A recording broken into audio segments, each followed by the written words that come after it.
ভালো আছেন? একই লোক দেখতেছি, বুঝি না। এই যে ভাই, 3টে ক্লাস করছে। না, এই লোক 3টে ক্লাস করছে, এত এনার্জি। এই বয়সে একটু রক্ত গরম থাকবে, তারপরে এত গরম আবার এত হট থাকলে। অনলাইনে যারা সালাম দিচ্ছেন সবাইকে একসাথে ওয়ালাইকুম আসসালাম।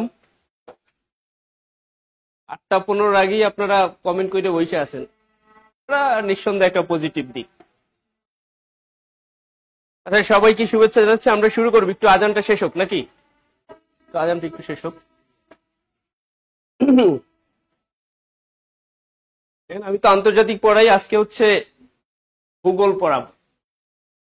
বরিশালে ভাষায় একজন আরেকজনের যদি বেশি জ্ঞান দিতে যায় তাহলে বলে যে তুই কি আমার ভূগোল পড়াও। বুঝতে পারছি, ভূগোল পড়াও। একটু আমরা একটু চুপ থাকি।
ঠিক আছে না?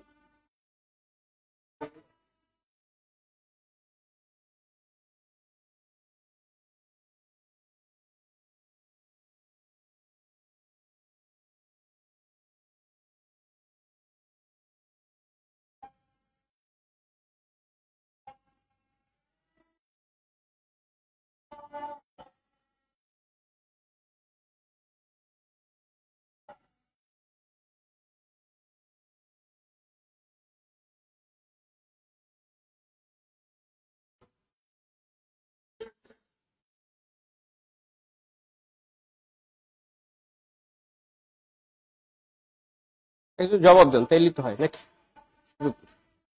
তো দেখেন, আজকে যে ক্লাস আমরা যদি দেখি প্রিলির ক্লাস, তাই তো? বাংলাদেশের গুরুত্বপূর্ণ নদ নদী। বাংলাদেশের গুরুত্বপূর্ণ নদ নদী এই জন্য বলতেছি, আপনার বাড়ির পাশে ধরেন একটা নদী আছে, নাম হইছে সোনাতলা। নাম কি? সোনাতলা। কারণ আপনার বাড়ির পাশে সোনাতলা কি আমি পড়াবো ভাই? এটা কি হয়? আপনার বাড়ির পাশে নদী আছে কাউবরসান নদী, মানে এই কাউবরসান নদীকে আমি পড়াবো? এটা কি হয় বলেন? পড়াতে পারবো? পারবে না।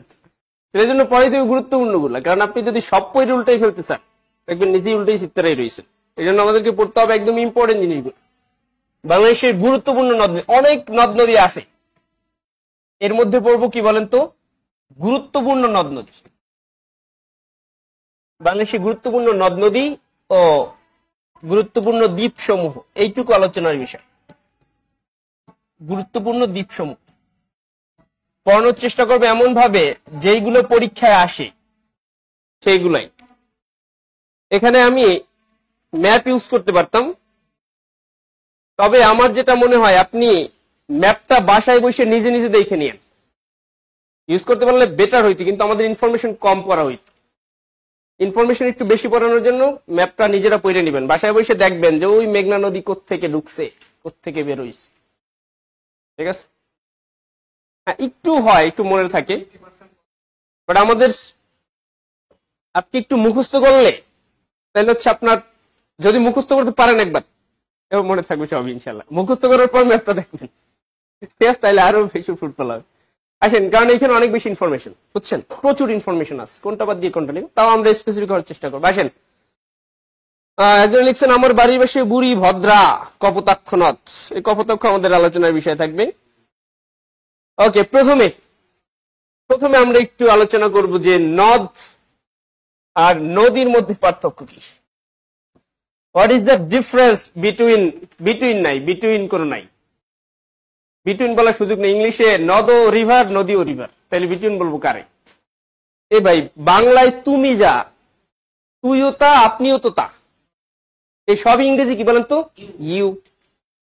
কারণ এই ইউ বললে আপনার তুমি বলতেছি নাকি আপনি বলতেছি নাকি তুই বলতেছি, এটা তো আমি একলাই জানি আমি আপনার কি কইতেছি, ঠিক আছে না?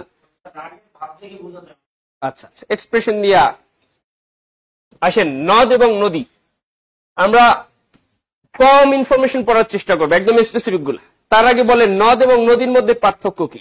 আগে একটা ইনফরমেশন বলি, জাতীয় নদী রক্ষা কমিশন বলছে বাংলাদেশের নদী আছে 1008টা আর নদ আছে মাত্র 4টা। নদী আছে 1008টা আর নদ আছে মাত্র 4টা। মনে রাখেন, আপনারা যদি জিজ্ঞেস করি যে নদ নদীর মধ্যে পার্থক্যটা কি বলেন তো, কেমনে বুঝবেন ভাই? আপনারা যে সবাই পুরুষ, এখানে কোনো নারী নাই, সবাই পুরুষ, এটা বোঝা যাচ্ছে।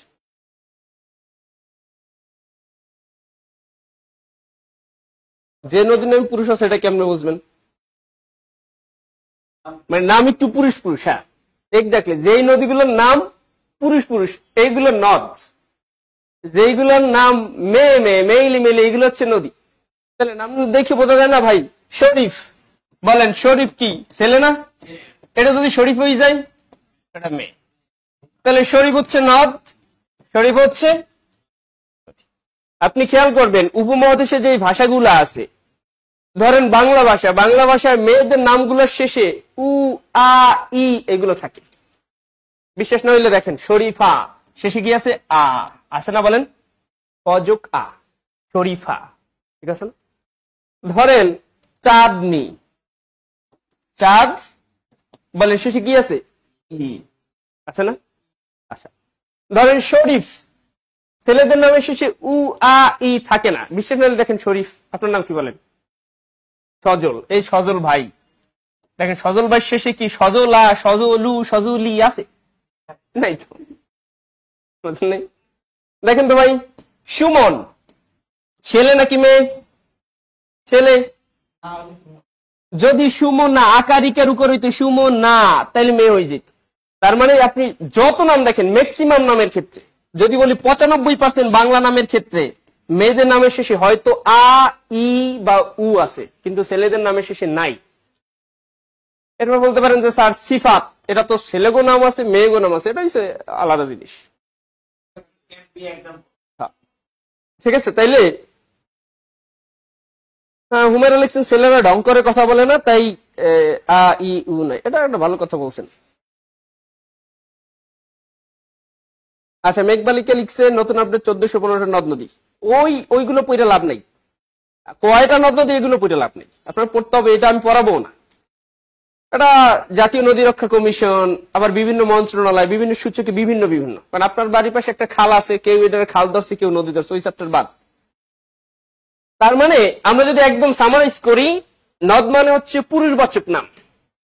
নদ মানে কি বলেন তো? পুরুষবাচক। আর নদী মানে হচ্ছে স্ত্রীবাচক নাম। নদী মানে কি?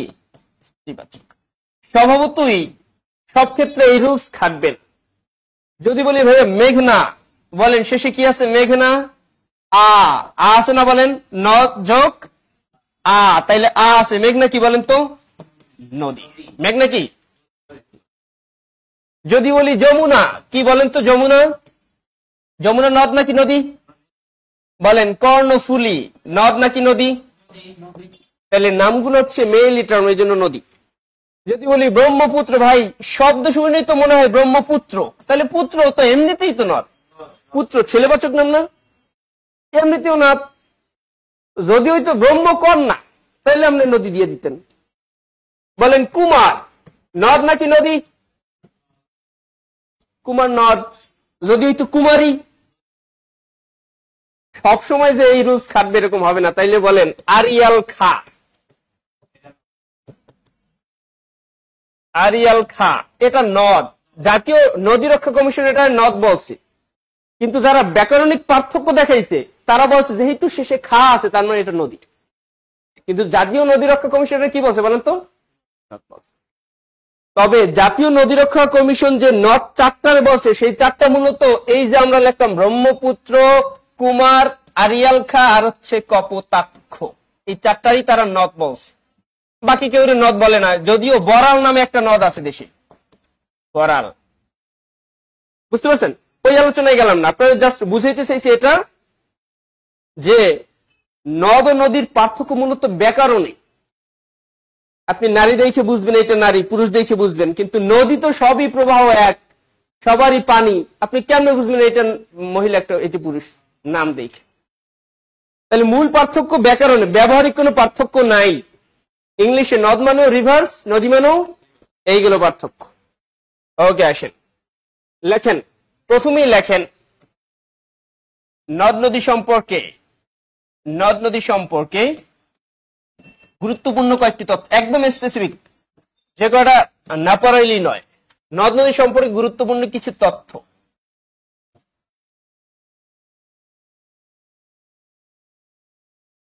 প্রথমেই বলবো বাংলাদেশে এই যে 1000-এর বেশি নদী আছে, 4টা নদ আছে। প্রাইমারিতে কোশ্চেন আসছে বাংলাদেশের কোন জেলায় সবচেয়ে বেশি নদী আছে? কোথায়? তাহলে এর আগে একটু বিভাগে লাগবেন। বাংলাদেশে সবচেয়ে বেশি এই নদ নদী, নদী মানে কি এখানে নদ নদী একটাই বুঝাইলাম, কিন্তু বাংলাদেশ সবচেয়ে বেশি নদী আছে কোথায়? আগে আমরা ঢাকা বিভাগে লিখি। কোন বিভাগে? বিভাগ হিসাবে ঢাকা বিভাগে, ঢাকা বিভাগে। এবং জেলা হিসাবে সুনামগঞ্জে। জেলা হিসাবে কোথায়? জেলা হিসাবে কোথায় বলেন? সুনামগঞ্জ। সুনামগঞ্জে কারো কারো মতে 100টি নদী, কারো কারো মতে 97টি। জেলা হিসাবে সুনামগঞ্জে। তাহলে যদি বলেন বাংলাদেশের কোন নদী দিয়ে, বাংলাদেশের কোন জেলা দিয়ে সবচেয়ে বেশি নদী প্রবাহিত হয়েছে? কুয়াশার অন্তলে বহুদিন পর স্যারের ক্লাস। কবিতা সরকার লিখছে নদীর শাখা পোশাখা বেশি, নদের শাখা পোশাখা নাই। না, মনে রাখেন নদ নদীর পার্থক্য শুধুমাত্র ব্যাকরণে, শাখা পোশাখার সাথে কোনো সম্পর্ক নাই, কোনো সম্পর্ক নাই। পার্থক্য কিসে? শুধুমাত্র ব্যাকরণ। এটা কি বুঝতে পারছেন? বলেন বাংলাদেশের কোন জেলা দিয়ে সবচেয়ে বেশি নদী প্রবাহিত হয়েছে? সুনামগঞ্জ। বাংলাদেশের কোন বিভাগে সবচেয়ে বেশি নদী আছে? এটা কি বিশ্বাস হয়? আরে ভাই, ঢাকার প্রাণ কেন্দ্র তো অনেক নদী আছে। আপনি দেখেন না এই যে হাতির ঝিল, ওইদিকে তুরাগ নদী আছে না? ওই দিন তো জব মেডিসিন গেল, ওই যে দেখলাম নৌকা এসে ওইটা তুরাগ নদীতে গেল, দেখেন নাই? হ্যাঁ, তুরাগ নদীতে না, ওটা তুরাগ নদীতে দিয়ে লিখছেন। আচ্ছা, লিখবেন বাংলাদেশ নদী গবেষণা ইনস্টিটিউট। কয়েকটা বেসিক তথ্য লিখে নেন। বাংলাদেশ নদী গবেষণা ইনস্টিটিউট, বাংলাদেশ নদী গবেষণা ইনস্টিটিউট অবস্থিত হারুকান্দি, ফরিদপুর। হারুকান্দি, ফরিদপুরের হারুকান্দিতে। হ্যাঁ, ফরিদপুর জেলা, হ্যাঁ স্থান। তাহলে ফরিদপুরের হারুকান্দিতে।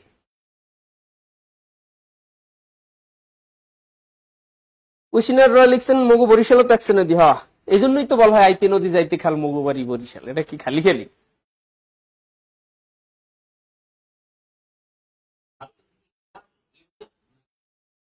হারুকান্দি মূলত এটা, হ্যাঁ, ইউনিয়ন পর্যায়ে। ফরিদপুর লিখছেন।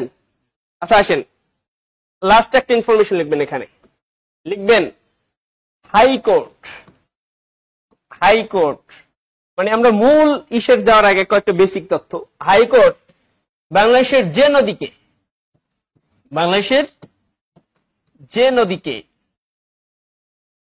সর্বপ্রথম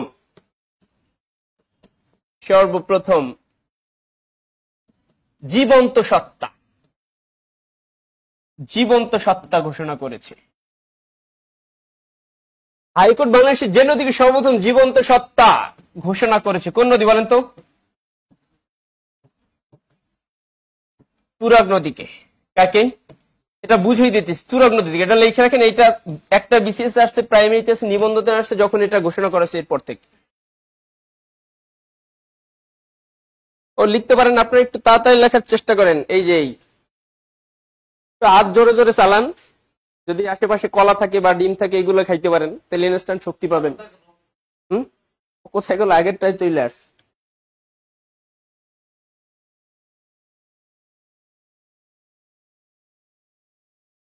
আচ্ছা, স্ক্রিনশট দিয়ে রাখেন। আসেন তাহলে সর্বপ্রথম বাংলাদেশের কোন নদীকে জীবন্ত সত্তা বোঝার চেষ্টা করেন। জীবন্ত সত্তা মানে হচ্ছে যার জীবন আছে, লিভিং এন্টিটি, যার জীবন আছে।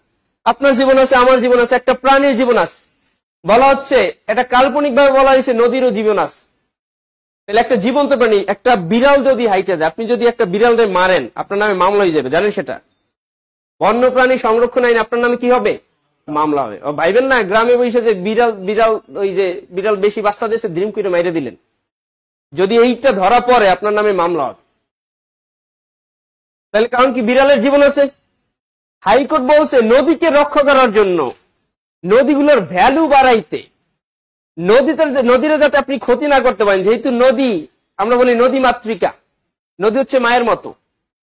এই হাইকোর্ট বলছে নদীরও এমন গুরুত্ব দিচ্ছে যে নদীরও কি আছে? জীবন আছে। তার মানে এই নদীর আপনি অপচয় করতে পারবেন না। এই নদীতে আপনি ওই যে নদীর পাশে আপনি দখল কইরা, নদীর বাদ দিয়া নদীর অপশাসন করলেন, এটা করতে পারবেন না।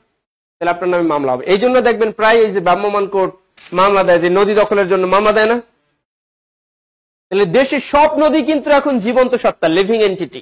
দেশের প্রত্যেকটা নদী, এই যে 1000-এর বেশি নদী আছে, সব নদী হচ্ছে জীবন্ত সত্তা।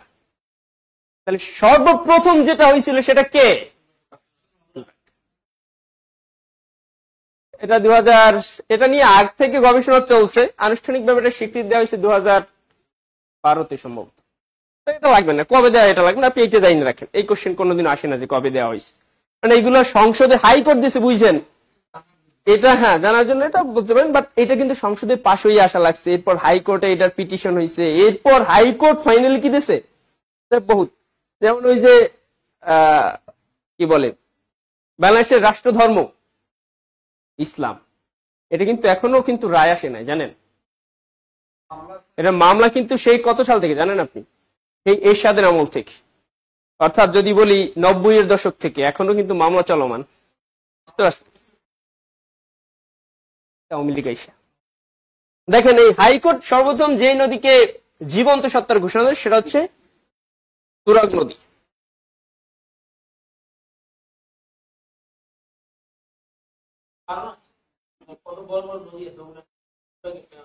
আচ্ছা আচ্ছা, অবশ্যই কারণ আছে, কারণ আছে। আপনি কারণ জিজ্ঞেস করলে আমি বলতে পারবো। কারণটা হচ্ছে এই ঢাকার প্রাণকেন্দ্রে তুরাগ নদী, তাইলে বোঝেন তুরাগ নদীর অবস্থাটা কি, বুঝতে পারছেন? বুড়িগঙ্গা ওই যে বাসাই দিয়েছে, বুঝলেন নাই?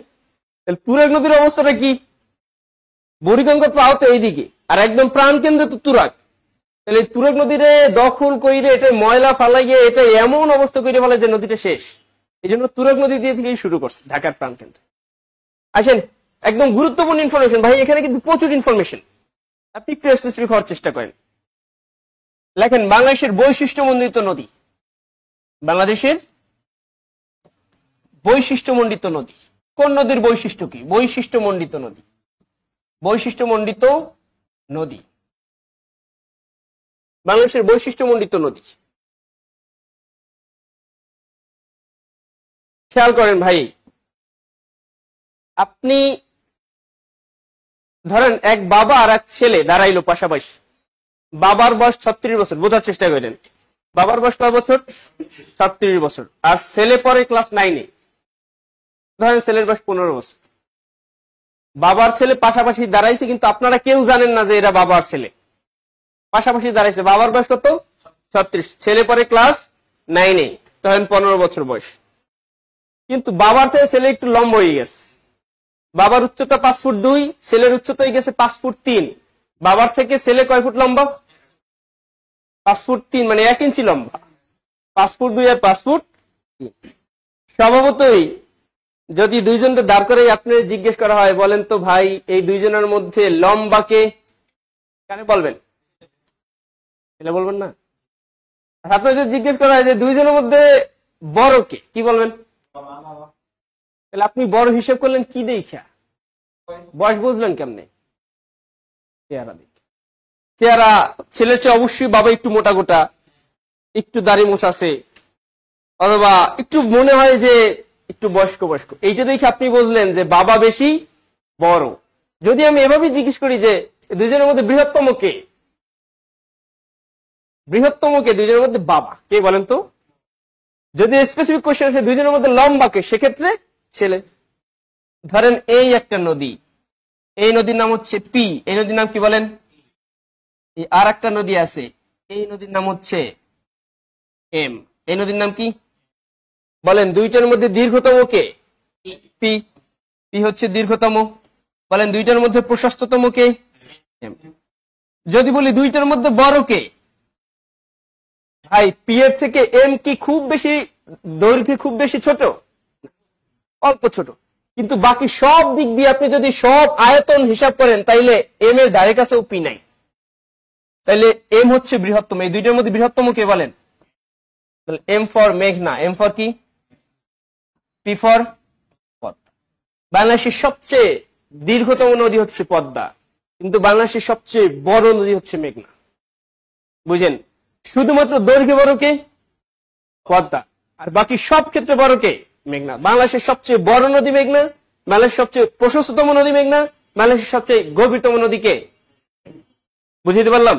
তাহলে শুধু দৈর্ঘ্যে বড় দেখে দেখে আপনি তারে বলবেন যে এটা কি হয়ে গেছে, বড় হয়েছে, সেটা কিন্তু হবে না।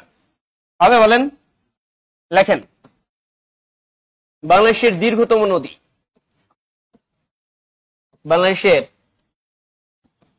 দীর্ঘতম নদী পদ্মা। তাহলে এটা যেহেতু সবচেয়ে দীর্ঘতম, এটা যেহেতু সবচেয়ে দীর্ঘতম, তার মানে এটা দৈর্ঘ্য আপনাদের জানা উচিত কি উচিত না? বলেন। দৈর্ঘ্য 341 কিলোমিটার। কয় কিলোমিটার? বলেন। বাংলাদেশের সবচেয়ে দীর্ঘতম নদীর দৈর্ঘ্য কত? এইটা একটা চাকরি পরীক্ষা আছে সম্প্রতি, একটা চাকরি। এটি 12টি জেলার মধ্যে দিয়ে প্রবাহিত, যদিও বিতর্ক আছে, সরাসরি প্রবাহ 12টি জেলায়। যদি আরো বলেন যে প্রবাহ না, এটা শাখা প্রশাখা মিলে এটা প্রায় বাংলাদেশের 22টা জেলায় প্রবাহিত, তবে সরাসরি প্রবাহ আছে 12টি জেলা। এটা কার মতে? জাতীয় নদী রক্ষা কমিশনের মতে। একজন বলছেন যে ভোলা সবচেয়ে বেশি নদী আছে। দেখেন ভাই, জাতীয় নদী রক্ষা কমিশনের মতে বাংলাদেশের সবচেয়ে বেশি নদী আছে সুনামগঞ্জ। ঠিক আছে, ভোলা নদী আছে, কিন্তু জাতীয় নদী রক্ষা কমিশনের মতে কার? সুনামগঞ্জের সবচেয়ে বেশি। এই জাতীয় নদী রক্ষা কমিশনের মতে এটি 12টি জেলা দিয়ে প্রবাহিত। তাহলে এটি 12টি জেলা দিয়ে প্রবাহিত।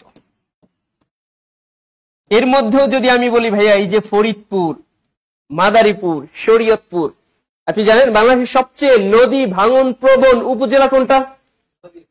নড়িয়া। শরীয়তপুরের কোন নদীর পাশে? পদ্মার পাশে। মানে সবচেয়ে প্রতি বছর শত শত ভাঙনের সৃষ্টি হয় যে শরীয়তপুরের নড়িয়া উপজেলায়। কার পাশে? পদ্মার পাশে। বাংলাদেশের দীর্ঘতম নদী হচ্ছে পদ্মা, দৈর্ঘ্য 341 কিলোমিটার। এরপর জানা দরকার বাংলাদেশের দ্বিতীয় দীর্ঘতম নদী, বাংলাদেশের দ্বিতীয় দীর্ঘতম নদী, দ্বিতীয় দীর্ঘতম নদী হচ্ছে ইছামতি। কে বলেন তো? ইছামতি। 330 কিলোমিটার। কত কিলোমিটার? 330। এই যে সজীব খান শরীয়তপুর সরকারি কলেজ, আমার বাড়ি নড়িয়া। আপনাদের অবস্থান কি বলেন তো ওখানে? আসলে ভাঙা চূড়া হয় কিনা ওভাবে?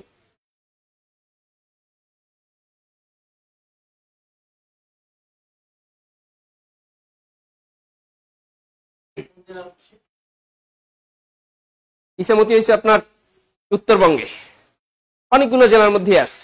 উত্তরবঙ্গের সবচেয়ে বড় নদী হয়েছে আপনার বাঙালি নদী, বাঙালি, যমুনা, তারপর এই পদ্মাও তো আছে। পদ্মাও তো উত্তরবঙ্গের অনেকগুলো জেলা নিয়ে, তবে উত্তরবঙ্গের সবচেয়ে বড় নদী হিসাব করা হয় যে বাঙালি নদী, অনেকগুলো জেলার মধ্যে দিয়া। এগুলো তো আসলে একটা দুইটা না, এগুলো অনেকগুলো জেলার মধ্যে দিয়ে। 331, তার মানে পদ্মা তো প্রায় কাছাকাছি।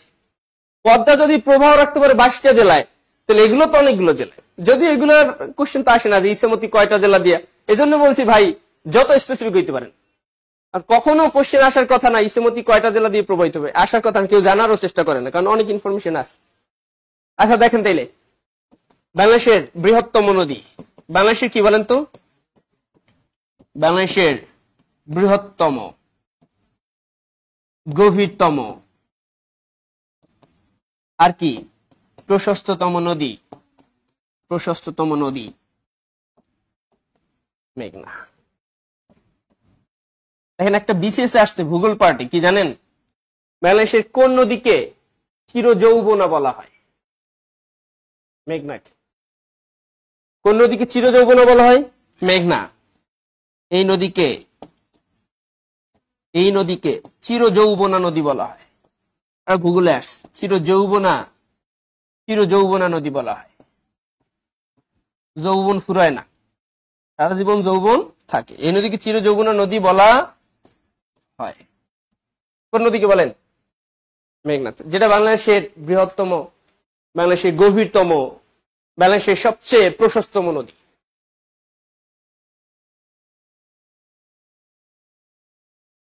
তাদের দেখছেন স্যার বর্তমানে দীর্ঘতম তো মেঘনা না, বর্তমানে দীর্ঘতমই হয়েছে পদ্মা। এর আগে মেঘনা ছিল, এর আগে গত বছর 1.5 বছর হয়েছে পদ্মা শীর্ষে হয়ে গেছে। এর আগে কে ছিল? এর আগে আমরা এবার পড়তাম বাংলাদেশের সবচেয়ে বড় নদী, বাংলাদেশের দীর্ঘতম নদী, প্রশস্ততম নদী, গভীরতম নদী সব কি? সব মেঘনা, পড়াই লাগতো না, সব হয়েছে মেঘনা। এটাই এই 1.5 থেকে 2 বছর হয়েছে যে চেঞ্জ হয়ে গেছে। এখন কে কিভাবে আল্লাহ জানে, আগে কি মাপছে এখন কি মাপছে, কি করে যন্ত্র ঠিক মতো কাজ টাজ করে না, কি মাপে কোন কি করে, বুঝতে পারছেন? এটুকু লিখছেন বাংলাদেশের বৃহত্তম, গভীরতম, প্রশস্ততম নদী। তাহলে বাংলাদেশের সবচেয়ে দীর্ঘতম নদী পড়লাম, বাংলাদেশের সবচেয়ে বড় নদী পড়লাম। এখন জানা দরকার বাংলাদেশের সবচেয়ে ছোট নদী। যদিও এই টাইপের কোশ্চেন আসে নাই, তারপর ওই থেকে পড়া একটু অনেক আবার জিজ্ঞেস করিয়া বলতে পারেন। দেখেন বাংলাদেশের সবচেয়ে ছোট নদী, বাংলাদেশের সবচেয়ে ছোট নদী, এটা নিয়ে বিতর্ক আছে, প্রচুর বিতর্ক। বাংলাদেশের সবচেয়ে ছোট নদী বিতর্ক সাপেক্ষে। এই নদীটার নাম হচ্ছে, দেখেন 2টা নদীর কথা বলছে, একটা নাম হচ্ছে গাঙ্গিনা আর একটা বলছে নরসুন্দা। ওই একজন লাগছে গঙ্গা, গঙ্গা মানে কি গাঙ্গিনা লাগতে চাইছেন নাকি? বাংলাদেশের সবচেয়ে ছোট নদী হচ্ছে গাঙ্গিনা, বিতর্ক সাপেক্ষে। এইটার পক্ষে বেশিরভাগ মানুষ ভোট দিচ্ছে গাঙ্গিনা। এটা দৈর্ঘ্য মাত্র 32 মিটার। দৈর্ঘ্য কয় মিটার?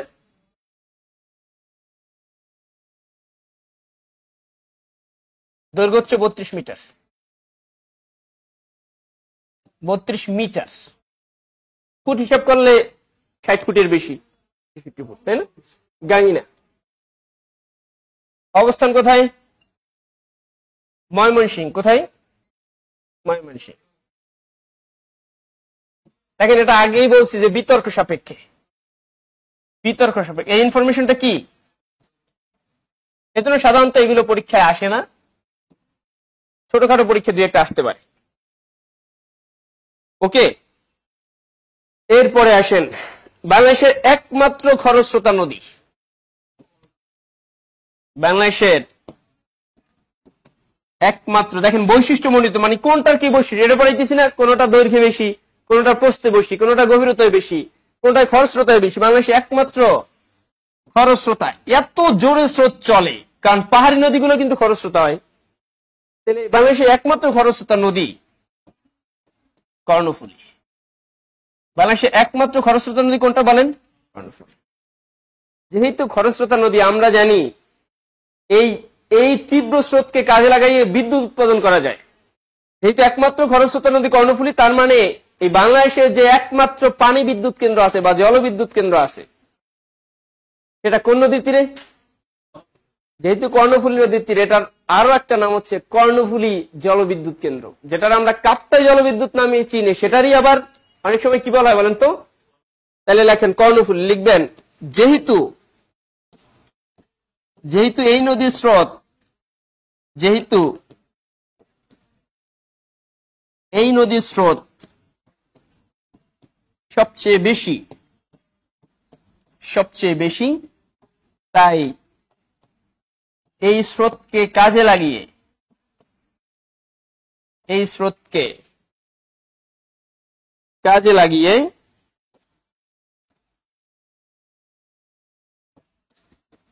রাঙ্গামাটি জেলার, কোন জেলার বলেন, এটা অনেকগুলো পরীক্ষা আসছে, বিশ্বাস করেন অনেক পরীক্ষা আসছে। কাজে লাগিয়ে রাঙ্গামাটি জেলার কাপ্তাই উপজেলায়, কোন উপজেলায় বলেন, কাপ্তাই উপজেলায় কি বিদ্যুৎ কেন্দ্র, জল বিদ্যুৎ কেন্দ্র নির্মাণ করা হয়েছে।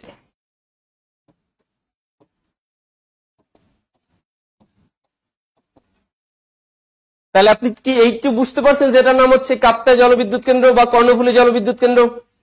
বলেন নাম কি? কাপ্তাই জলবিদ্যুৎ কেন্দ্র অথবা কর্ণফুলী জলবিদ্যুৎ কেন্দ্র।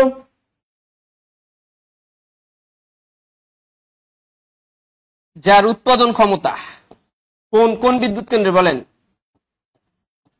যার বিদ্যুৎ উৎপাদন ক্ষমতা, যার বিদ্যুৎ উৎপাদন ক্ষমতা 260 মেগাওয়াট। কত মেগাওয়াট বলেন তো? 260 মেগাওয়াট। মানে বাংলাদেশের একমাত্র জলবিদ্যুৎ কেন্দ্রের বিদ্যুৎ উৎপাদন ক্ষমতা কত মেগাওয়াট? কত মেগাওয়াট? বর্তমানে 260 মেগাওয়াট। যদি এটা উৎপাদনের উপর, সব দিন তো আর একভাবে উৎপাদন করতে পারে, উৎপাদন তো বাড়ে কম, তাই না? মানে সর্বোচ্চ উৎপাদন ক্ষমতা 260 মেগাওয়াট।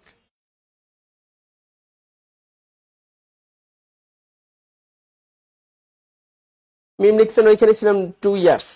মোহাম্মদ তাইম হাসান, ঝাপসা লাগে বোর্ড। আচ্ছা, বোর্ড কি ঝাপসা লাগে আসলে?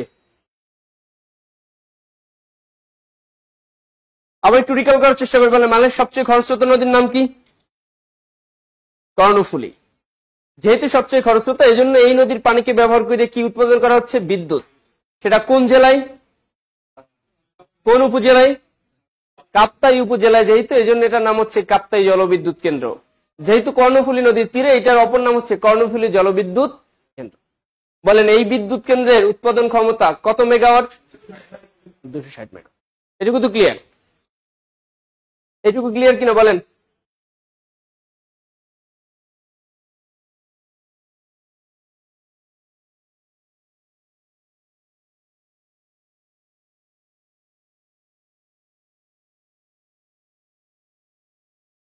ওকে, ক্লিয়ার। এরপরে আসেন,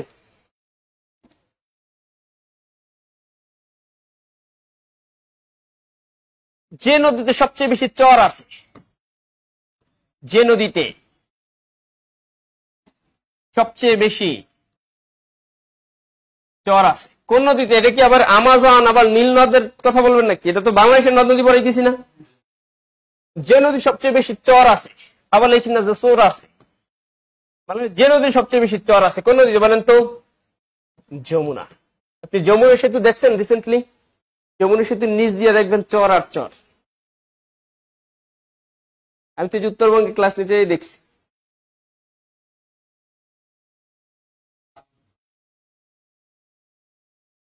বাংলাদেশের, ভারতের তো সেম নামে নদী নাই, তবে এই যে উৎপাদন তো একই আছে। ওরা যদি যমুনা বলে সেটা যমুনা।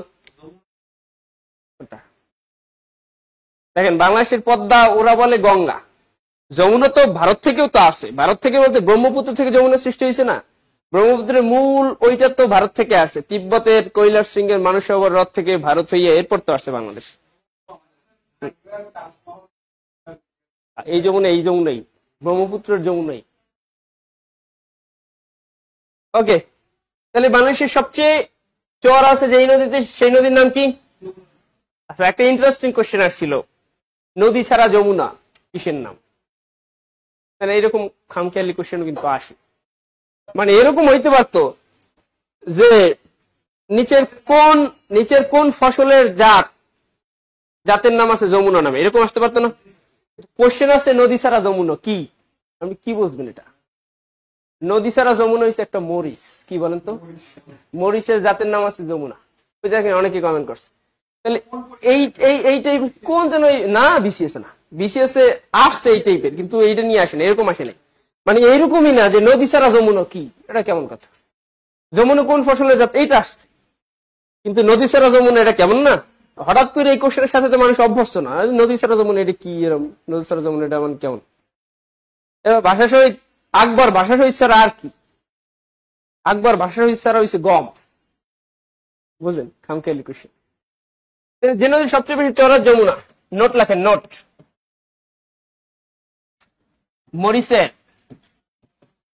মরিচের একটি উল্লেখযোগ্য জাতের নাম কি? উল্লেখযোগ্য জাতের নাম হচ্ছে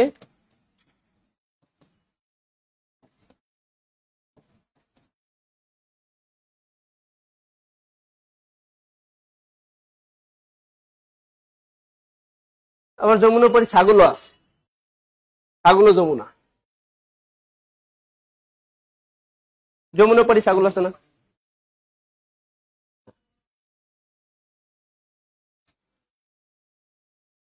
আকবর গম, মহানন্দাম, এই তো অনেকগুলো আছে। তার একটা গানও আছে, কি গান আছে একটু বলেন তো, গান আছে এই একটু বলেন। আর নদী ছাড়া পদ্মা, তরমুজ, অনেক কিছুই আছে, কারণ এইগুলো বেশিরভাগই এখন নদীর নামে রাখা হয়েছে। পাখি ছাড়া দোয়েল, গম, আবার একটা আবার অনেক নামে আছে, এরকম আছে। ওকে, লিখবেন বাংলাদেশের জলসীমায় কোথায় বলেন তো, বাংলাদেশের জলসীমায় উৎপত্তি ও সমাপ্ত হয়েছে বিতর্ক ছাড়া একটা, বিতর্ক ছাড়া আরো আছে, বিতর্ক সহ আরো আছে, কিন্তু বিতর্ক ছাড়া একটা, বাংলাদেশ জলসীমা উৎপত্তি ও সমাপ্ত হয়েছে এমন একমাত্র নদী, এমন একমাত্র নদী কোনটা? হালদা। কি বলেন তো, বাংলাদেশের জলসীমায় উৎপত্তি ও সমাপ্ত হয়েছে এমন একমাত্র নদী হালদা। এই হালদা নদী, এই হালদাই বাংলাদেশের একমাত্র প্রাকৃতিক মৎস্য প্রজনন কেন্দ্র, প্রাকৃতিক মৎস্য প্রজনন।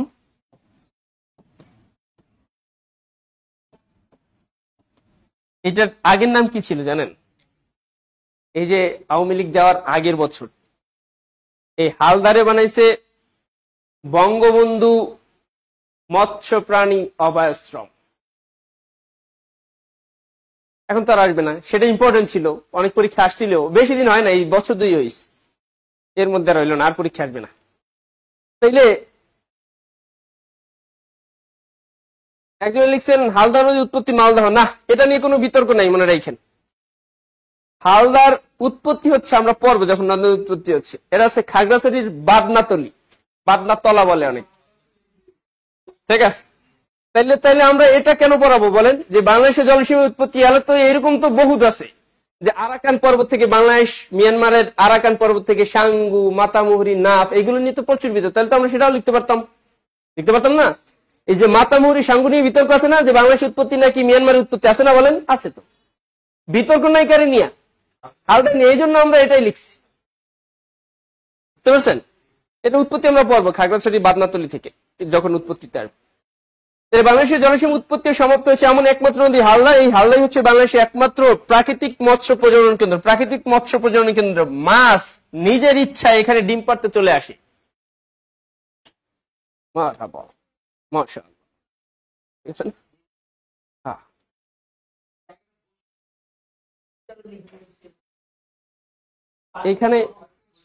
এখানে এমন ব্যবস্থা, মানে আপনি প্রাণী যেমন সুন্দরবন যদি যান, দেখবেন সুন্দরবনে কি আছে না, অভয়াশ্রম আছে না, বন্যপ্রাণীদের অভয়াশ্রম। তাহলে ওইখানে বাঘ মনে করে ওরা নিরাপদ, ওর বাইরে ওরা জানে যে লোকালয় আছে, এখানে মানুষজন আছে, কিন্তু ওই জায়গাটার ওরা এমন ভাবে জায়গাটা, ওই জায়গায় প্রবেশ নিষিদ্ধ। সুন্দরবনের বন্যপ্রাণী অভয়াশ্রমে কি নিষিদ্ধ বলেন তো? মানুষের প্রবেশ নিষিদ্ধ। তাহলে বাঘ মনে করে বা প্রাণী মনে করে যে ওরা ওইখানে নিরাপদ। তাহলে মাছের ওই জায়গা, যেহেতু প্রাকৃতিক মৎস্য প্রজনন কেন্দ্র, ওইখানে কিন্তু মাছ ধরার সুযোগ নেই। মাছেরা নিরাপদে আসে যাইতে পারে, বুঝতে পারেন। আর এমন ভাবে বৈশিষ্ট্য মণ্ডিত করা, যদিও স্রষ্টার তো এখানে ব্যাপার স্যাপার আছি, মানে পানির বৈশিষ্ট্য বা সবকিছুর বৈশিষ্ট্য ওদের অনুকূল, এই জন্য এখানে মাছ পরিবেশ না না না না, হ্যাঁ হ্যাঁ সম্পূর্ণ প্রাকৃতিক, এই জন্য তো প্রাকৃতিক। আর প্রাকৃতিক ছাড়া আর্টিফিশিয়াল তো বহুত আছে, ওই যে হ্যাসারি বানায়, হ্যাসারি ঘের বানায় না, বহুত আছে। লিখছেন? লেখেন বাংলাদেশের আন্তঃসীমান্ত নদী। একদম মেজর জিনিসগুলো পড়ার চেষ্টা করেন ভাই, কারণ আপনি এত বেশি যাই না কি করবেন যদি পরীক্ষা না আসে। বাংলাদেশের আন্তঃসীমান্ত নদী, তাহলে আন্তঃসীমান্ত নদী মানে কি? না 2 থেকে 2 শেষ, ঠিক আছে এটাও বলতে পারেন। আন্তঃসীমান্ত মানে নিজের সীমানা অতিক্রম করছে, যেই নদীগুলো কি করছে বলেন তো, নিজের দেশের উৎপন্ন দেশে সীমানা অতিক্রম করে অন্য কোনো দেশে গেছে, এটা হচ্ছে আন্তঃসীমান্ত নদী। তাহলে আমরা বলবো বাংলাদেশের আন্তঃসীমান্ত নদী, ভারতের আন্তঃসীমান্ত নদী না। আমাদের সাথে আর কোন কোন দেশের সীমান্ত আন্তঃসীমান্ত নদী আছে, ঠিক আছে? লিখবেন বাংলাদেশের মোট আন্তঃসীমান্ত নদী, বাংলাদেশের মুখস্থ করে ফেলেন, এরপর ম্যাপে গিয়ে আপনি টুকটাক দেখেন। বাংলাদেশের মোট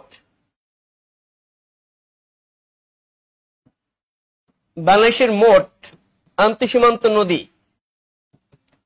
বাংলাদেশের মোট আন্তঃসীমান্ত নদী 57টি। কয়টি? 57টি। সম্ভবতই যেহেতু বাংলাদেশের সাথে 2টা দেশের কানেকশন, ভারত এবং মিয়ানমার, এই 2টা দেশের সাথেই বাংলাদেশের সীমান্তবর্তী নদী আছে, আন্তঃসীমান্ত নদী আছে, তাই না? তাহলে বাংলাদেশের মোট আন্তঃসীমান্ত নদী 57টি, যার 54টি কার সাথে? যার 54টি ভারতের সাথে, 54টি ভারতের সাথে,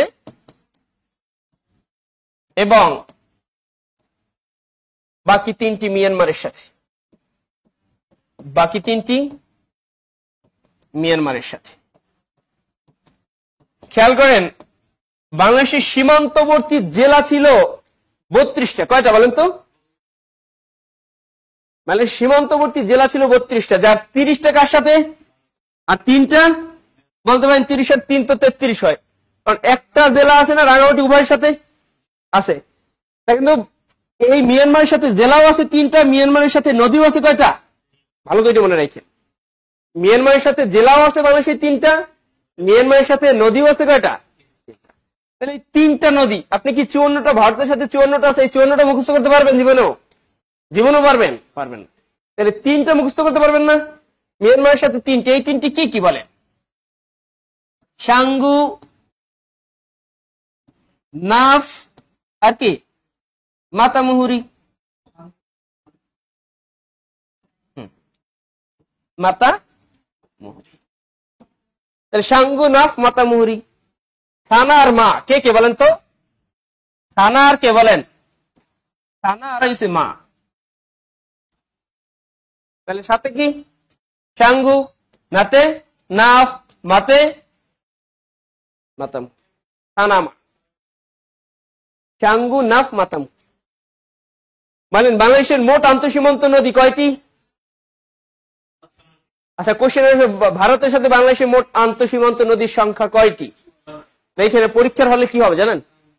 পরীক্ষার হলে আপনি দেখবেন বাংলাদেশ আর দেখবেন মোট, মাঝখানে যে ভারত আছে এইটা দেখবেন না, খালি দেখবেন যে মোট আছে। তাহলে মোট মানে 57টা, কিন্তু কোশ্চেন আসলে তো ভারতের সাথে আছে মোট কয়টা? কয়টা বলেন? মিয়ানমারের সাথে বলেন, মিয়ানমারের সাথে বাংলাদেশের জেলা আছে কয়টা? 3টা। মিস্টার বারাক মানে মিস্টার মানে মিয়ানমার, বাতে বান্দরবান, রাতে রাঙামাটি, কতে কক্সবাজার, এই 3টা আছে। তাহলে জেলা আছে 3টা, নদীও আছে কয়টা? কোন 3টা? সাঙ্গু, নাফ, মাতামুহুরি, সানামা। বুঝতে পারলাম? ভারতের সাথে আছে কয়টা? মোট আছে কয়টা? ওকে, আসেন এখন লেখেন বাংলাদেশ ভারতকে পৃথককারী নদী, বাংলাদেশ থেকে ভারত, এইগুলো যে এতবার আসে পরীক্ষায় আপনার কল্পনার বাইরে। বাংলাদেশ ভারতকে বিভক্তকারী নদী, বিভক্তকারী নদী কে বলেন তো? না কেমনে নাফ? হারিয়ে ভাঙ্গা, আমরা তো একটু আগে বললাম নাফ কার সাথে? হারিয়ে ভাঙ্গা। তাহলে বাংলাদেশ ভারতকে বিভক্ত করে নদী হচ্ছে হারিয়াভাঙ্গা। কোথা থেকে বিভক্ত করছে? সাতক্ষীরা থেকে। কোথায়? সাতক্ষীরায়। সাতক্ষীরায় বাংলাদেশ ভারতকে সাতক্ষীরায় বিভক্ত করেছে। কোথায় বিভক্ত করছে বলেন? নাকি সব জায়গায় বিভক্ত করছে? পুরো একটা নদী সারা বাংলাদেশের ভারতকে বিভক্ত করছে? এটা হয় কোনোভাবে?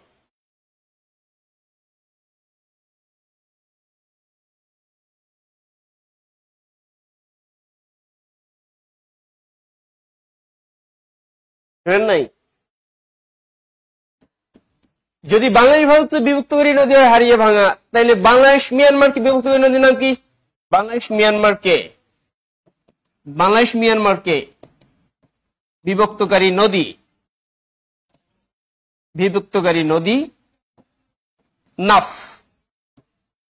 নাফ নদী। এইটার দৈর্ঘ্য মনে রাখতে হবে। দৈর্ঘ্য, এই নাফ নদীর দৈর্ঘ্য মনে রাখতে হবে 56 কিলোমিটার। কয় কিলোমিটার? এটাও বিতর্ক সাপেক্ষে। কেউ বলছে 62 কিলোমিটার, তবে বেশিরভাগ বইতে লেখা আছে কয় কিলোমিটার? 56। নাফ নদী বিভক্ত করছে কোথায়? কক্সবাজারে। কোথায় বলেন তো? বিভক্ত করেছে কক্সবাজারে। ভাই, এই যে রোহিঙ্গারা আসলো কোন নদী দিয়ে বলেন? এই নাফ নদী দিয়ে নৌকা বাইতে বাইতে কক্সবাজার এসে উঠছে। সেটা বাংলাদেশ সরকার কিছু বলে না, শেখ হাসিনা কিছু বলতেছে না, ওরা উঠে গেছে। বুঝতে পারছেন?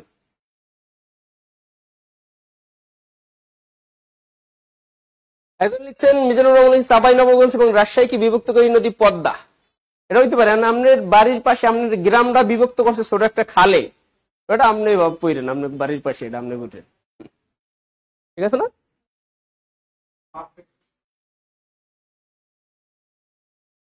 তাহলে নাফ নদী বাইয়া বাইয়া কারা আসছে বলেন? রোহিঙ্গারা আইসা একদম বরাবর কোথায় উঠে গেছে? জায়গা মতো। এরপর কি করতে জানেন? এই যে কক্সবাজার এই রোহিঙ্গাদের জন্য বলা হয় যে জাতিসংঘের একটা রিপোর্ট অনুযায়ী বছরে 1000 কোটি টাকার বেশি এদের পিছনে লস হয়। বাংলাদেশের লস হয়। বুঝছেন? এদের খাওয়াইতে পড়াইতে, এদের যে বাসস্থান, এটা ওটা কত কিছু আছে, বিদ্যুৎ টিদ্যুৎ, এগুলো কে দেয়? যদিও আন্তর্জাতিক কিছু সহযোগিতা আসে, কারা দিবে?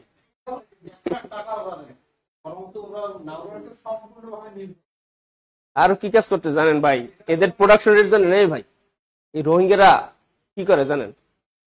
কাজ করে প্রোডাকশন রেট পাওয়ার। আমাদের তো জনসংখ্যা বাড়ার হয় 1.30, বিভিন্ন রিপোর্ট অনুযায়ী বিভিন্ন, আমরা ধরলাম 1.30, তাই না?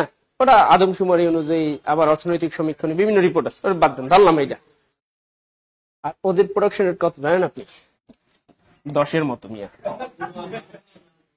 তাহলে মেয়ে আপনারা 5-6 জন মিললে, আমরা যারা 5-6 জন মিললে, আমরা বলতে বিবাহিত যারা 5-6 জন মিললে, 5-6টা কাপড় মিললে যা উৎপাদন না করে, এর থেকে এরা একজনের থেকে বেশি উৎপাদন করে, জানে না? এটা যদি 20 বছর চলে, মনে রাখছেন, 20 বছর পর আমরা হবো রোহিঙ্গা, এরা হবে বাঙালি।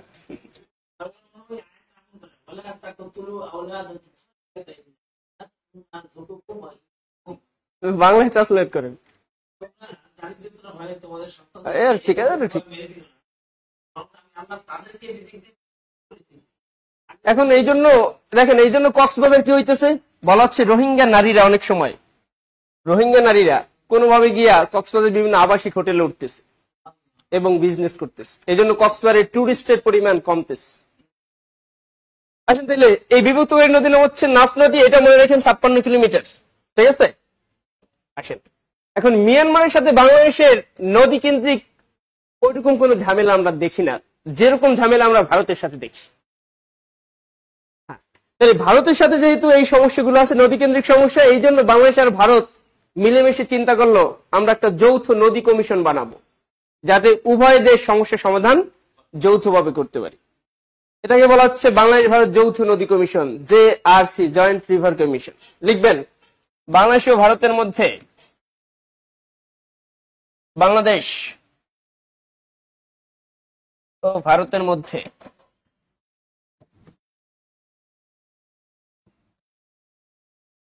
যৌথ নদী কমিশন, যৌথ নদী কমিশন, যৌথ নদী কমিশন, এটা ইংরেজি নাম পড়ে নিন, JRC, ফুল মিনিং হচ্ছে joint river commission, COMMISS commission গঠিত হয় কত সালে বলেন তো? 1972 সালে। কত সালে?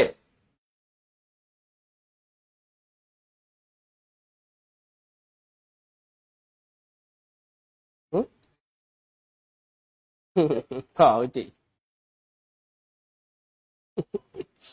করছিল, কিন্তু যেই পলিসি গুলো আছে এই পলিসির কিচ্ছুই ভারত মানে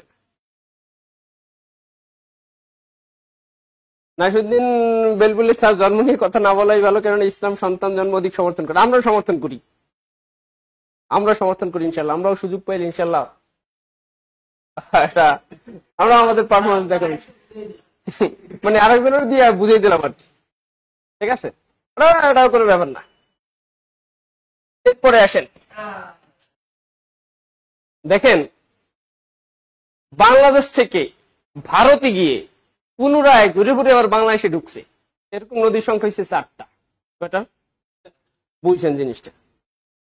বাংলাদেশ থেকে ভারতে গেছে, আবার ভারত দিয়ে ঘুরে বাংলাদেশে আইছে, এরকম হইতে পারে না? এরকম নদীর সংখ্যা কয়টা? 4টা। এই 4টা লিখবেন, লাস্ট ইনফরমেশন এটা লিখবেন, মানে এই আন্তঃসীমান্ত নদী বাংলাদেশ থেকে ভারতে প্রবেশ করে, বাংলাদেশ থেকে ভারতে গিয়ে পুনরায় বাংলাদেশে এসেছে।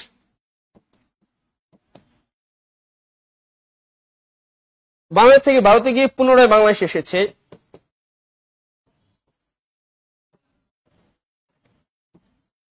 এমন নদী কয়টি? এমন নদী 4টি। মনে রাখেন এগুলো সব বিতর্ক সাপেক্ষে। বলতে পারেন স্যার বিতর্ক সাপেক্ষে কেমনে? ভাই এগুলো নিয়ে প্রচুর বিতর্ক, কারণ যেখানে উৎপন্ন হয়েছে সেখানে কি আপনি গেছেন? উৎপন্ন হয়েছে আপনি বুঝবেন কেমনে বলেন? সবই তো পানি, কোন উৎপন্ন হয়েছে কেমনে বুঝবেন বলেন তো? ধারণা কতই সেখানে যদি এই আপনি জাফলং গেছেন, জাফলং যখন যাবেন দেখবেন এই যে পাহাড়ের ঝর্ণাগুলো থেকে পানি নামে, ঝর্ণাগুলো থেকে পানিগুলো আসে বাংলাদেশের ডুবাই ঝর্ণার এই পাশে, আর ভারতীয় ডুবাই ঝর্ণার ওই পাশে। তো টুরিস্ট স্পট তো এই জন্য বাংলাদেশিরাও ঝর্ণার ওইখানে যাইতে পারে। আমিও গেছিলাম, হ্যাঁ, সাদা পাথর সব জায়গায় তো পাশাপাশি, ভারত বাংলাদেশ না, ঝর্ণা এইখানে, পানি এইখানে। বাংলাদেশ থেকে ভারতে গিয়ে পুনরায় বাংলাদেশে এসেছে এমন নদী 4টি। এই 4টা একসাথে মনে রাখবেন, আমপুটা। কি পুটা? আমপুটা মানে ফুডা, হাতে হচ্ছে আত্রাই, হাতে কি? মতে মহানন্দা, মতে কি বলেন? মহানন্দা। পুতে হচ্ছে পুনর্ভবা, পুতে কি? পুনর্ভবা। আর তাতে হচ্ছে টাঙ্গন, তাতে কি? এই 4টা। তাহলে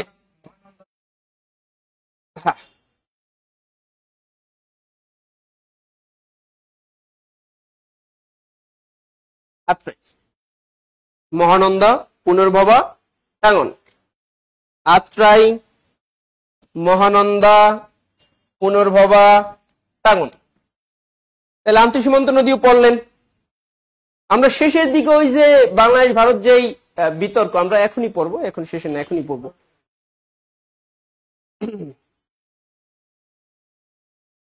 লিখছেন?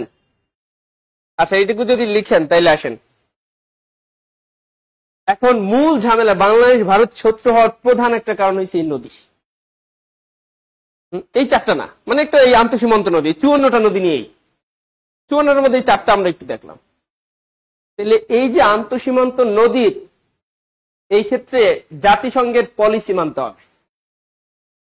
জাতিসংঘের পলিসি আছে, যদি 2টা দেশের মধ্যে কোনো নদী হয়, তাইলে কোনো একটা নদী যদি তার নিজের দেশের সীমানা অতিক্রম করে অন্য কোনো দেশে যায়, যদি 2 দেশের মধ্যে থাকে, তাইলে হবে আন্তর্জাতিক নদী। মনে রাখেন, যদি প্রায় লেখা বাংলাদেশে আন্তর্জাতিক মানে নদী কোনটি, পদ্মা, এরকম লেখা আছে না?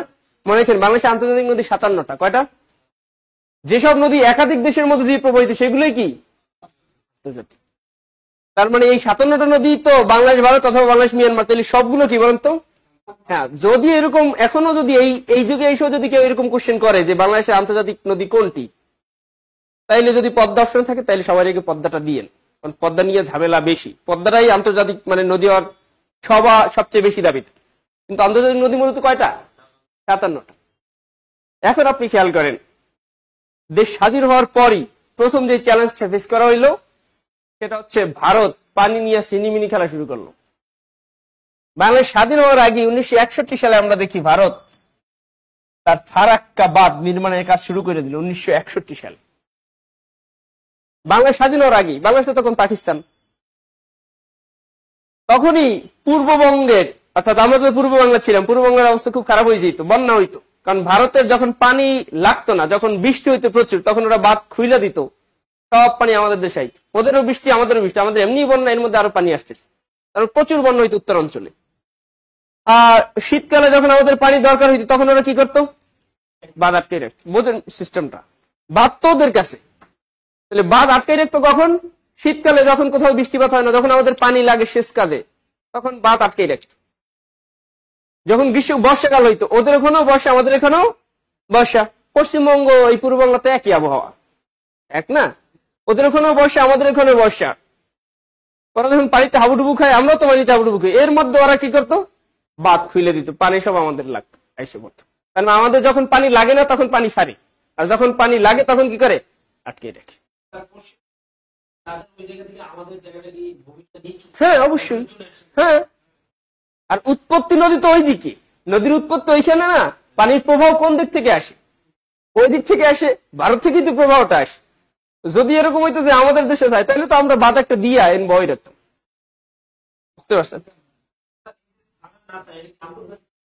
হ্যাঁ, অবশ্যই নিষেধাজ্ঞা আছে, মানে না তো, এটাই তো বলতেছি, নিষেধাজ্ঞা তো অবশ্যই, পলিসি তো আছেই, ন্যায্য হিস্সা দিতে হবে, যে 50-50 আন্তর্জাতিক পলিসি আছে, 50-50 পাবে।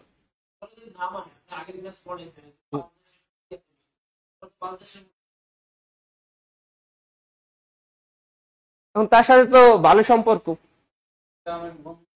ডোনাল্ড ট্রাম্পের মধ্যে এখন আছে, মানে না তো ভাই, মানছে না। আচ্ছা আসেন, আচ্ছা আমরা খেয়াল করি, আসেন যাই হোক। 61 সালে নির্মাণ শুরু, 1975 সালে 75 সালে এটা উদ্বোধন করা হয়, মানে নির্মাণ কাজ শেষ হয় 75 উদ্বোধন করা হয়। আচ্ছা, মাওলানা ভাসানী ওই সময় একটা কথা বলছিল, যেই প্রজন্ম বুঝবে ভারত আমাদের শত্রু, সেই প্রজন্মই বাংলাদেশের সত্যিকারের অর্থে কি দেশপ্রেমিক। এটা কখন বলছিল বলেন তো? সেই ওই 75-এর ওই আমলে, ফারাক্কাবাদের নির্মাণের ওই আমলে।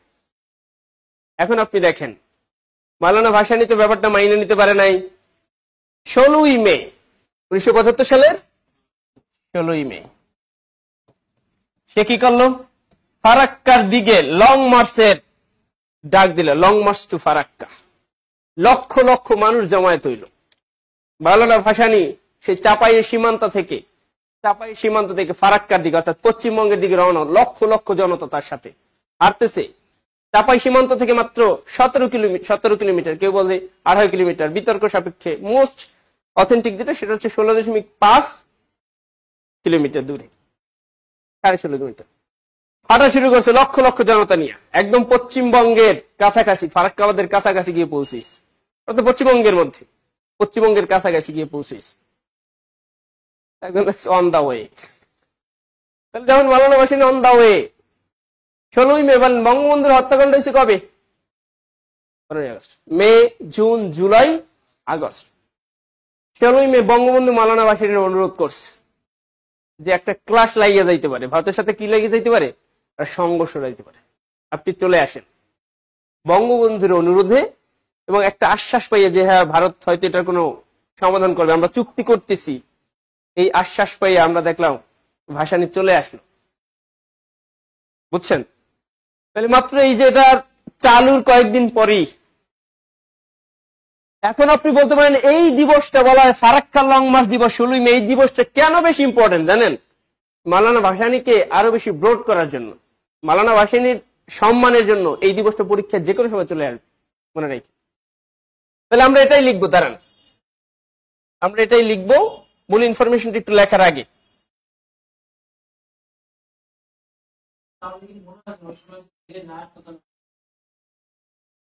না, সফলতা ওরকম সফলতা না থাকলে একটা ক্লাস লাগে যাইত, হইতে পারতো তারা কিছু সুবিধা, হ্যাঁ ওইরকম সুবিধা না, একটা ক্লাস লাগতো, সুবিধা হয়তো পাইতে পারতো, সীমানা অতিক্রম হইতে পারতো, হয়তো হইতে পারতো কিছু। ওকে, আসেন লিখবেন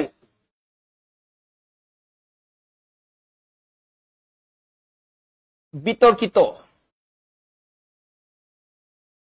ফারাক্কাবাদ।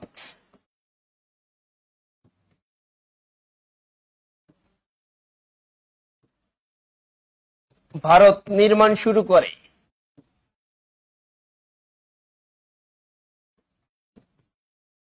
কত সালে?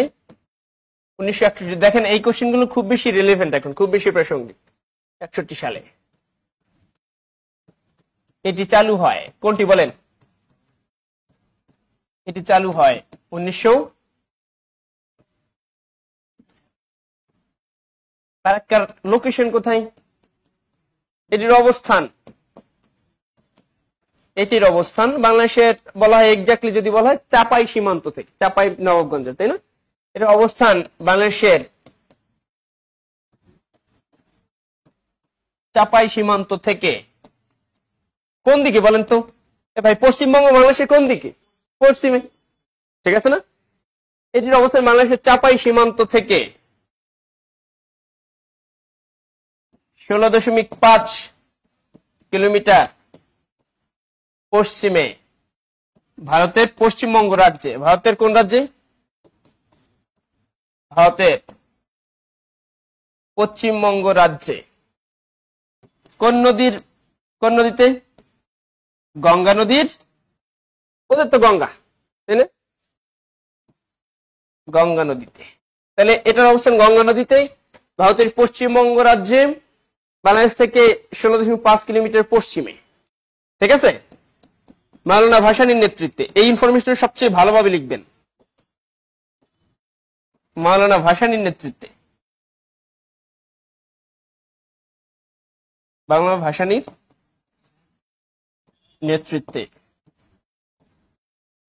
ফারাক্কা অভিমুখে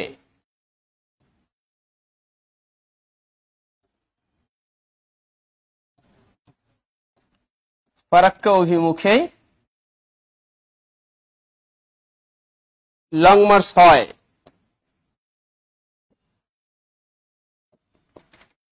16 মে 1975। তাহলে এই 16 মে কি বলেন? 16 মে ফারাক্কা দিবস কেমনে হয়? ফারাক্কা লং মার্চ দিবস বানাইলে ওনার রামনেরা যদি ফারাক্কা দিবস উদযাপন করেন, ব্যাপারটা কেমন হয়েছে না?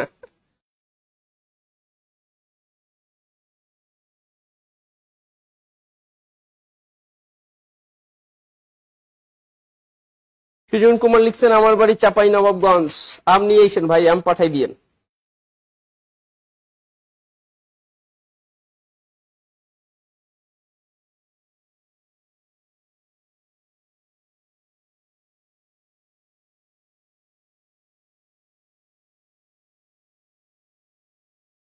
কাশ্মীর লিখছেন গঙ্গা নদী বাংলাদেশের কি নামে? বাংলাদেশে তো পদ্মা নামে, ভারতে গঙ্গা নামে, ঠিক আছে? এইটুকু। আরো কয়টা বাদ একটু পড়বো আমরা। লেখেন তাহলে, লিখেন লিখেন লিখেন, দ্রুত লেখেন, সমস্যা নেই, লিখতে থাকেন ভাই।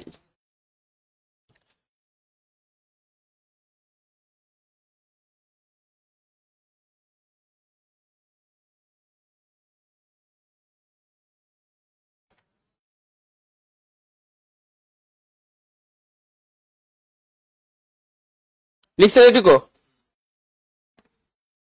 আচ্ছা,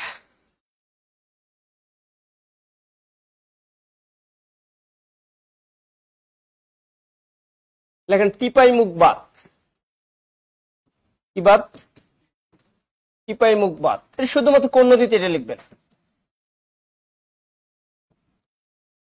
বরাক তুই ভাই নদীতে। কোন নদীতে? বরাক তুই ভাই। দেখেন এটা আবার অনেকে টুই ভাই লেখে, ঠিক আছে, তুই ভাই নদীতে। সবচেয়ে ইম্পর্টেন্ট ইনফরমেশনটা লিখবেন, বাংলাদেশ ও ভারতের মধ্যে, বাংলাদেশ ও ভারতের মধ্যে 1996 সালে, বাংলাদেশ ও ভারতের মধ্যে 1996 সালে স্বাক্ষরিত কোন চুক্তি বলেন তো? গঙ্গার পানি বন্টন চুক্তি। গঙ্গার পানি বন্টন চুক্তির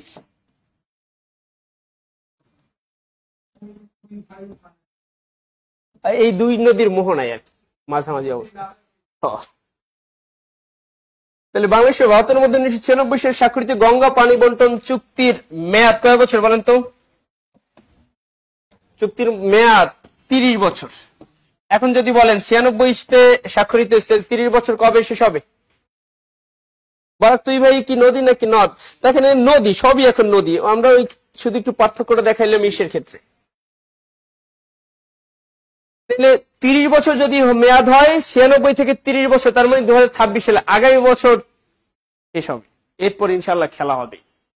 বলতে পারেন কি খেলা? কোন খেলা হবে সেটা ঈদের পরে জানিয়ে দেওয়া হবে। কোন ঈদ সেটা আমরা পরে জানিয়ে দেবো, ঠিক আছে? তাহলে এই চুক্তির মেয়াদ কবে শেষ হবে? এই চুক্তির মেয়াদ শেষ হবে 2026 সালে। তাহলে এটা আসতে পারে, কারণ আগামী বছর শেষ হবে।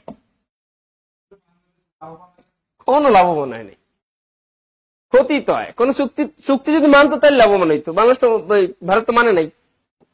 মানে নাই বলতে কি, ন্যায্য হিস্সা দেয় নাই।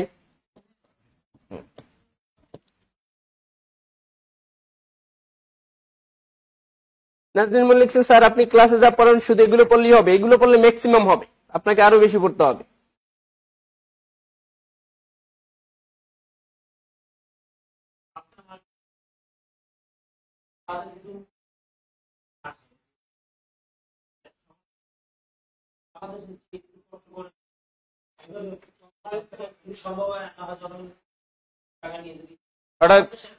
একটা ব্যারেজ বানাই, বাঁধ বানাইবে, এই তো। এই জন্যই তো চুক্তিটা হইতেছে চীনের সাথে, তিস্তা মহাপরিকল্পনা, এটা তো হইতেছে। এখন দেখেন আগে যেটা বানাইলো ফারাক্কাবাদ যে বানাইলো, এটা কি ভারত নিজ অর্থায়নে কিন্তু বানাইতে পারে নাই। সোভিয়েত ইউনিয়ন, ওই সময় রাশিয়ার সাথে সম্পর্ক ভালো না সোভিয়েত ইউনিয়নের, বুঝছেন নাই? ওই সময় টেকনোলজি, আর এখন যে চায়না টেকনোলজি দিয়ে ড্রিম করে মারে ফুরুত করে ঢুকে যায়, দেন মারে, তাহলে যে কোনো সময় বানাই ফেলতে পারে। টাকা পয়সা চীন দিয়ে, তো এই জন্যই তো ডক্টর ইউনূস গেল তিস্তা মহাপরিকল্পনার কথা বললো চীনকে। এই জন্য তো ভারতের এত ক্ষোভ অভিমান, তো এই একটা কারণ হবে ইনশাল্লাহ।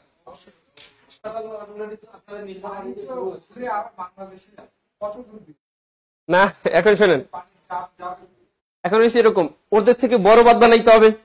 এখন ওরা যখন পানি ছাইড়ে দেয় বন্যার সময়, বন্যাটা অ্যাটলিস্ট ঠেকাইতে পারবো ভাই।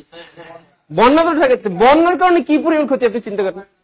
হ্যাঁ, আমরা ধরেন আটকাই দিলাম, বন্যার পানি আসলো না, তাহলে যে সময় এই তীব্র বন্যাটার সৃষ্টি হয় কিসের জন্য বলেন? এমনিতেই তো অবস্থা টালমাটাল বর্ষাকালে। হ্যাঁ, ফেনী কুমিল্লা নোয়াখালীতে বন্যা হলে কেন? ওদের বাচ্চার কারণে, তাই না? ওরা বাচ্চার দিকে অবস্থা হয়েছে। তাহলে তো পানি যদি না আসতো, তাহলে যা পানি এমনি দিয়েছে আবার যাবি, যেমনি দিয়েছে এমনি যাবি, আবার না গেলে না যাবি। ওটার মধ্যে যদি থাকতে পারো থাক।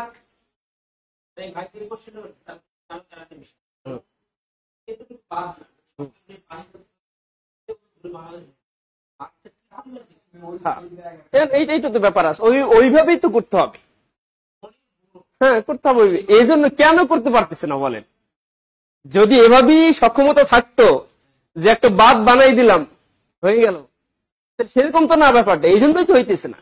এই জন্য তো এটাকে কি বলা, বারবার বলা হচ্ছে তিস্তা মহাপরিকল্পনা। বলেন বাংলাদেশের কোন পরিকল্পনার বলা হয়েছে এখন পর্যন্ত মহাপরিকল্পনা? এটা মহাপরিকল্পনা কেন? যদি ওভাবেই হইতো যে ড্রিম করে একটা বানাই দিলাম এনে, তাহলে তো হয়েই গেল।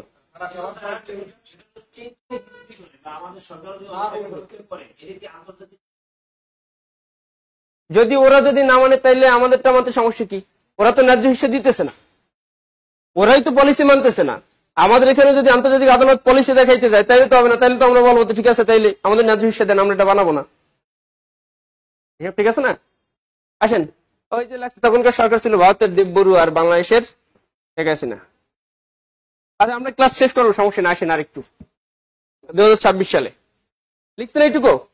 আচ্ছা লেখেন গুরুত্বপূর্ণ নদীর উৎপত্তি, শাখা নদী আর উপনদী লেখেন। শাখা নদী আর, আমি শেষ করে দিব, লেখেন শাখা নদী উপনদী। শাখা নদী ও এইটুকু পড়াবো আজকে, শাখা নদী আর উপনদীর মধ্যে কয়েকটা গুরুত্বপূর্ণ নদী, শাখা নদী আর উপনদী। রাতিকান্ত রায় লিখছে স্যার এগুলো মনে রাখার বুদ্ধি নেই, বুদ্ধি একটাই, পড়তে হবে ভালো করে। শাখা নদী আর উপনদীর মধ্যে পার্থক্য, এর আগে আমরা বললাম নদ আর নদীর মধ্যে পার্থক্য, এখন বলেন শাখা নদী আর উপনদীর মধ্যে পার্থক্য। এই উপনদীটা কি? বুঝলাম এটিতে শাখা নদী, তাহলে উপনদীটা কি? এটা আবার শাখা নদীতে ঘুরিয়া তৈরি হয়েছে। শাখা নদী আর উপনদী দেখেন, খেয়াল করেন।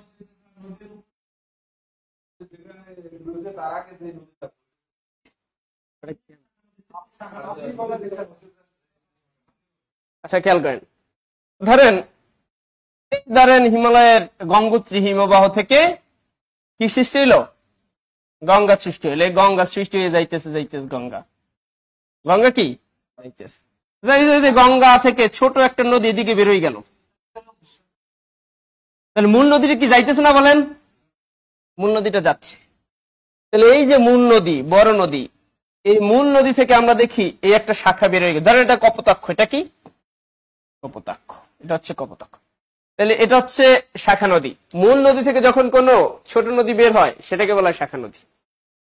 আর একটা নদী কোন নদীর উৎপত্তি সেটা আমাকে জানার বিষয় না, আর একটা নদী এই যাইতে হঠাৎ করে বড় নদীর সাথে দেখা। মূল নদীটা কি বলেন তো? মূল নদীটা কি? চলমান, যাইতেই আছে। ওই কাউসর দিয়া আরেকটা নদী এসে মূল নদীতে পতিত হইছে, বুঝতে পারছেন? তাহলে এই যে নদীটা, এই নদীটা আসছে কি বলেন, এখান থেকে বের হয়েছে নদীটা, এই নদীটা ইসা ঢুকছে, তাহলে এটা হচ্ছে উপনদী। তাহলে আমরা বলতে পারি যখন ছোট কোন নদী, বড় নদী থেকে যখন কোন ছোট নদীর সৃষ্টি হয়, সেই ছোট নদীর হচ্ছে শাখা নদী। কোন নদীর? বড় নদী। যখন কোন ছোট নদী আইসা বড় নদীতে পতিত হয়, মিলিত হয়, আনলে উপনদী, বাইরে হইলে এসব বরাবর। হানলে কি বলেন, আর বেরোইলে হানলে মানে প্রবেশ করলে, তাহলে ঢুকলে কি বলেন উপনদী, বেরোইলে হিসাব বরাবর। এটা হচ্ছে কি মূল নদী, ঠিক আছে না? ওকে, এবার আসেন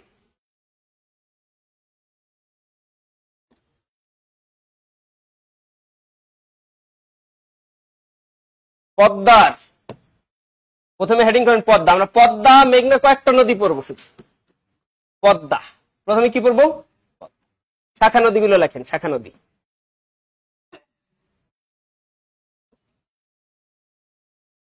লিখবেন পদ্মার পারের, কোন পারের?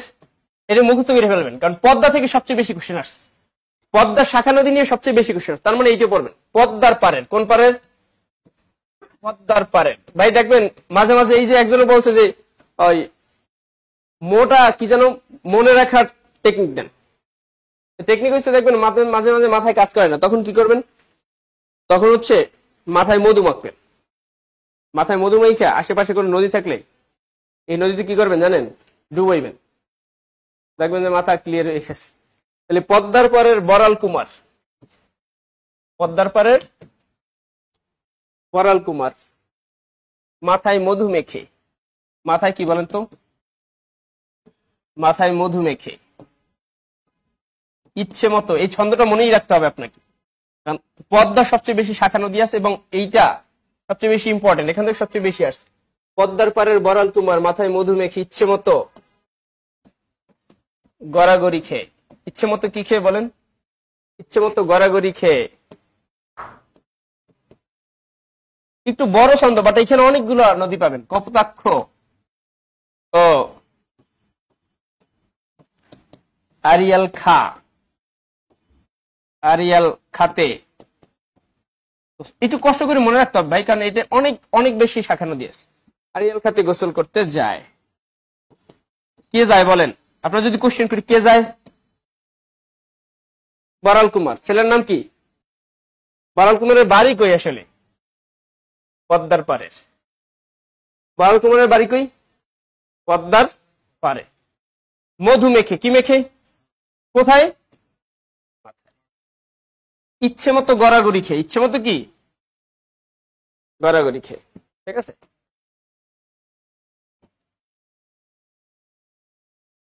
আরিয়াল খাতে গোসল করতে যায় লিখছেন,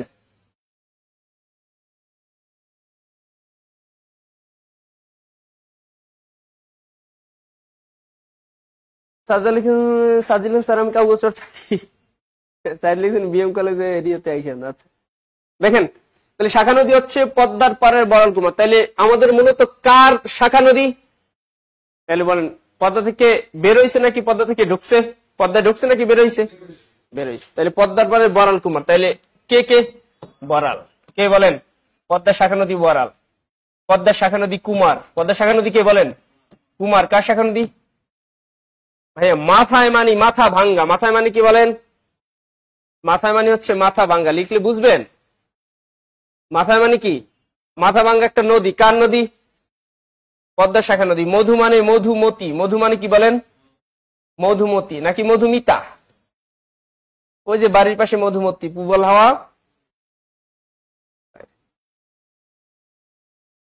বাড়ির পাশে মধুমতি পুবল হাওয়া বাইরে আছে না, বলেন মধু মানে মধুমতি। ইচ্ছে মতো মানে ইচ্ছামতি, বলেন ইচ্ছে মতো মানে কি, ইসামতি, ইসামতি কার শাখা নদী দেখা যাচ্ছে।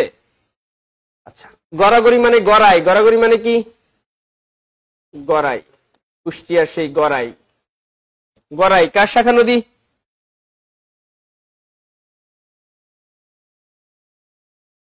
কপোতাক্ষতে লেখা আছে, কপোতাক্ষ কার শাখা নদী, এইটা সবচেয়ে বেশি আসছে, কপোতাক্ষ কার শাখা নদী, অনেকে বলছে উপনদী, আসলে এটা শাখা নদী বেশিরভাগ ক্ষেত্রে। আরিয়াল খা কার শাখা নদী, তাহলে পদ্মার শাখা নদী। আপনি একটু মুখস্থ বলেন তো, চেষ্টা করেন তো,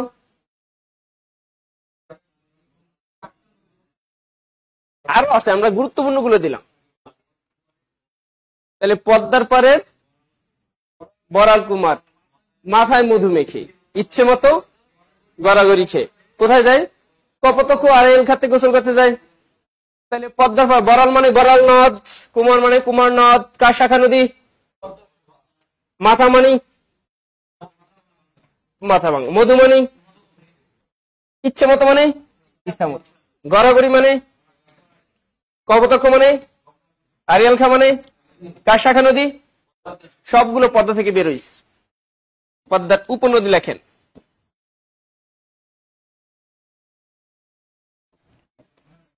পুনর্ভবা মনে থাকেন, এই জন্যই কম পড়াইতিস, মহানন্দা, এই দুইটা লেখেন, দুইটা লিখতে হবে। স্যার কি বরিশাল লেহা, আমার জেলা পটুয়াখালী, থানা কলাপাড়া, মানে উপজেলা কলাপাড়া।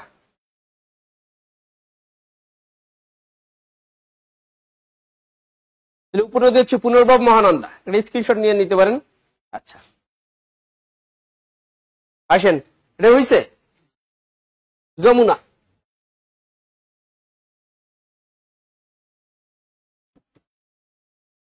শাখা নদী, শাখা নদী, যমুনার শাখা নদী মনে রাখছেন না, এই যে নাতিপুতিরা, নাতিরা বিশেষ করে দাদিরে মাঝে মাঝে বুড়ি ডাকে না, বুড়ি, এ বুড়ি, বুড়ি যদি হয় ফর্সা, একদম ফর্সা, তাহলে নাতিরা মাঝে মাঝে দেখবেন তুমি ধলাবুড়ি ধলাবুড়ি বলে না।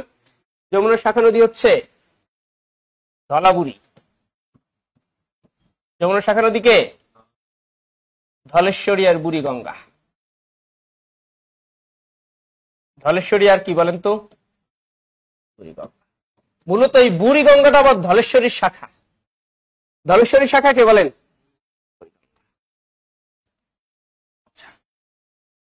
উপনদী।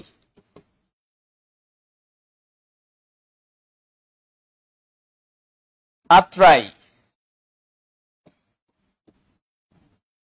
তিস্তা, করতোয়া কার উপনদী বলেন তো? কিভাবে মনে রাখবেন? হাতি। কিভাবে মনে বলেন? হাতে কি? আত্রাই, তিতে তিস্তা, কতে কি? কথা বলেন না কেন? করতোয়া তো আমরা আগেই পাইলাম। কারে পাইলাম বলেন? হুম হুম হুম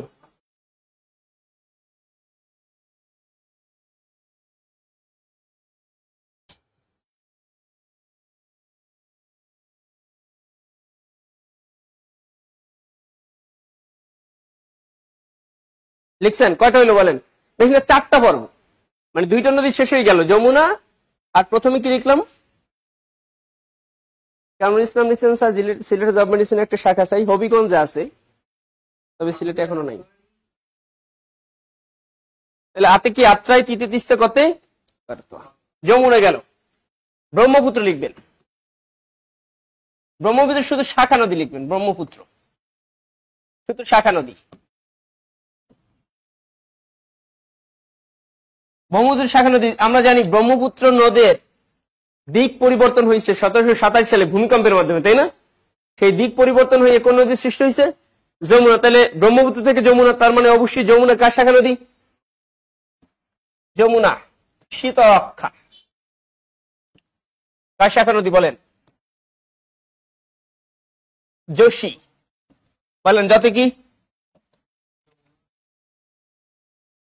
শীতলক্ষা।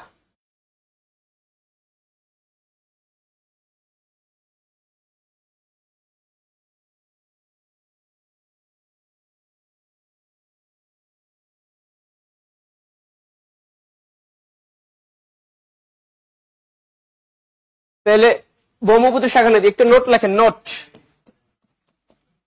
নোট লাগবেন ভাইয়া, নোট। কি অবস্থা?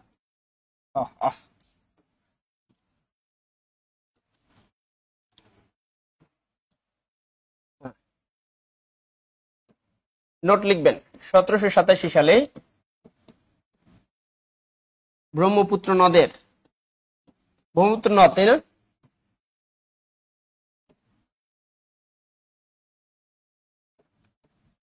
দিক পরিবর্তন হয়ে, হ্যাঁ এটা লিখ 1787 ভূমিকম্পের ফলে, এটা লিখতে হবে। ভূমিকম্পের ফলে 1787 সালে ভূমিকম্পের ফলে ব্রহ্মপুত্রের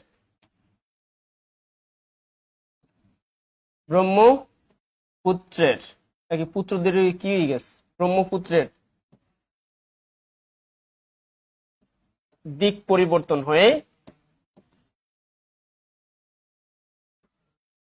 পরিবর্তন হয়ে, কিসের সৃষ্টি হয়? যমুনার সৃষ্টি হয়। দেখেন এই বিসিএস আছে বাংলাদেশের সবচেয়ে নবীনতম নদীকে, মনে রাখেন যমুনা। বাংলাদেশের সবচেয়ে নবীনতম নদী কোনটা? এই নবীনতম নদীর বয়স হয়েছে কয় বছর? হিসেব করে দেন। আপনার দাদার বয়স কয় বছর? এর থেকেও বেশি। 1787, 100 বছর কেমন হয়? 1887, 1987, এরপর আরো আছে 13 আর 25, 38, 238 বছর। বাংলাদেশের নবীনতম নদীর বয়স কয় বছর বলেন? কোন বিসিএস আছে? এই বিসিএস যমুনা সৃষ্টি হয়। এটি মানে কোনটি? এটি বাংলাদেশের নবীনতম, ঠিকই তো আছে। কোন বিসিএস? Last BCS. নদী কি প্রতিদিন সৃষ্টি হইবে? হলো হয় এটা বাংলাদেশের। তবে এটা বিতর্ক নিয়ে, এটা বিতর্ক। জাতীয় নদী রক্ষা কমিশন নতুন নতুন নদী ইনক্লুড করছে, ইনক্লুড করে এরপর বই পুস্তকে বলতেছে এইটা বাংলাদেশের নবীনতম নদী। আরে ভাই নদী তো আগেই ছিল, তুমি ইনক্লুড করো না এর আগে।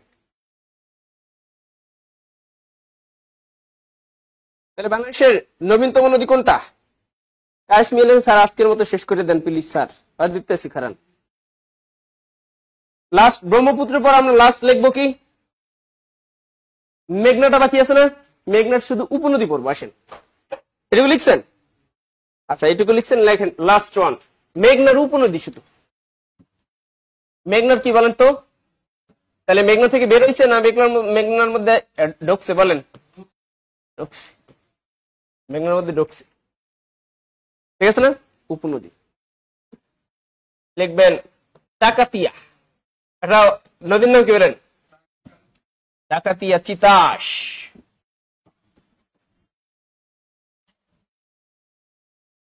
এর আগে আমরা কি তিতাস লিখছিলাম না তিস্তা লিখছিলাম? মনে আছে আপনার? আতিক লিখতে তিস্তা লিখছিলাম, ঠিক আছে না? আবার ভুলে আবার তিতাস লিখে বানাই যেত।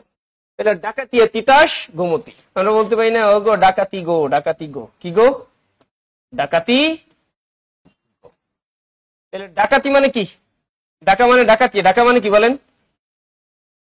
ডাকাতিয়া, তিতে তিতাস, আর গোতে গোমতী। এই যে কুমিল্লার গোমতী, তাই না? গোমতীকে বলা হয় কুমিল্লার দুঃখ। এত বেশি বন্যা হইতো আগের আমলে, যেহেতু এটা জোয়ার বাটা হয় না, গোমতীতে কি হয় না? জোয়ার বাটা হয় না। এত বেশি বন্যা হইতো যে আশেপাশে লোকালয় বন্যায় প্লাবিত হইতো, এই জন্য কুমিল্লার দুঃখ বলা হয়। মনে রাখেন, সবসময় নদী মানে ভালো, কিন্তু নদীর দুঃখ তখনই হবে যখন নদী থেকে প্লাবনের সৃষ্টি হবে, নদীতে বন্যা হবে, মানুষজনের ক্ষতির কারণ হবে, তখন নদীকে দুঃখ বলা হয়। চীনের দুঃখ হোয়াংহো, হোয়াংহোতে প্রচুর বন্যা হইতো, বন্যার কারণে এটা বলা হয়।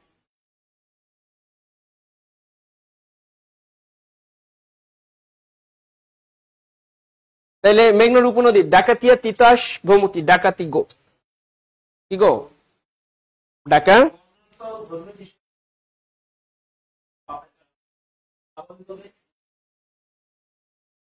তো বৃষ্টির কারণে বন্যা হয় বেশি, নদীতে বৃষ্টি হয়, তাই না? এই বর্ষাকালেই তো বেশিরভাগ হয়, আর ইন্ডিয়া বাদ সাইডে দিলে বন্যা হয়। এটা আমরা একটু রিকল করার চেষ্টা করি ভাই, প্রথম থেকে রিকল করার চেষ্টা করি। মেঘনা নদীর দৈর্ঘ্য জানিয়ে কি করবেন বলেন? গুগলে সার্চ দিয়ে জানিয়ে নিন, প্রথম দুইটা যে দৈর্ঘ্য, এই দুইটা জানিয়ে নিন, তাইলে হবে। দেখেন, খেয়াল করেন, আমরা প্রথম থেকে রিকল করি। নদ ও নদীর মধ্যে পার্থক্য শুধুমাত্র ব্যাকরণে, ব্যবহারিক অর্থে কোনো পার্থক্য নাই, শাখা প্রশাখার সাথে কোনো সম্পর্ক নাই। নদ বড় নদী ছোট এরকম কোনো পার্থক্য নাই। নদ পুরুষ নদী মহিলা, এটা হচ্ছে পার্থক্য, ব্যাকরণে, ব্যবহারিক অর্থে না। আমরা বললাম বাংলাদেশের কিছু গুরুত্বপূর্ণ তথ্য। বাংলাদেশের নদী গবেষণা ইনস্টিটিউট কোথায়? ফরিদপুরের হারুকান্দিতে, তাই তো? এরপর বলেন বাংলাদেশের যে বৈশিষ্ট্যমণ্ডিত নদীর মধ্যে আমরা বলছি বাংলাদেশের সবচেয়ে বড় নদী মেঘনা, কিন্তু সবচেয়ে দীর্ঘতম নদী হচ্ছে পদ্মা, সবচেয়ে খরস্রোতা নদী কর্ণফুলী। বাংলাদেশের উৎপত্তি, বাংলাদেশের সমাপ্তি এরকম একমাত্র নদী হচ্ছে হালদা। এই হালদা বাংলাদেশের একমাত্র প্রাকৃতিক মৎস্য প্রজনন কেন্দ্র, তাই না? আমরা পড়ছি কর্ণফুলী যেহেতু স্রোত বেশি, তার মানে এখানে গড়ে উঠছে জলবিদ্যুৎ কেন্দ্র, যেটার নাম হচ্ছে কাপ্তাই। এই কাপ্তাই উপজেলা কোন জেলা তাইলে? রাঙামাটি, ঠিক আছে। আমরা আন্তঃসীমান্ত নদী পড়ছি, বাংলাদেশে আন্তঃসীমান্ত নদী আছে 57টা, যা 54টা ভারতের সাথে, 3টা মিয়ানমারের সাথে। মিয়ানমারের 3টা মনে রাখতে হবে, সানা, মা, সাঙ্গু, নফ, মাতামুহুরি। বাংলাদেশ ভারতকে বিভক্তকারী নদী হচ্ছে হারিয়ে ভাঙা, কোথায় বিভক্ত করছে? সাতক্ষীরায়। বাংলাদেশ মিয়ানমারকে বিভক্তকারী নদী হচ্ছে নাফ, কোথায় বিভক্ত করছে? কক্সবাজার।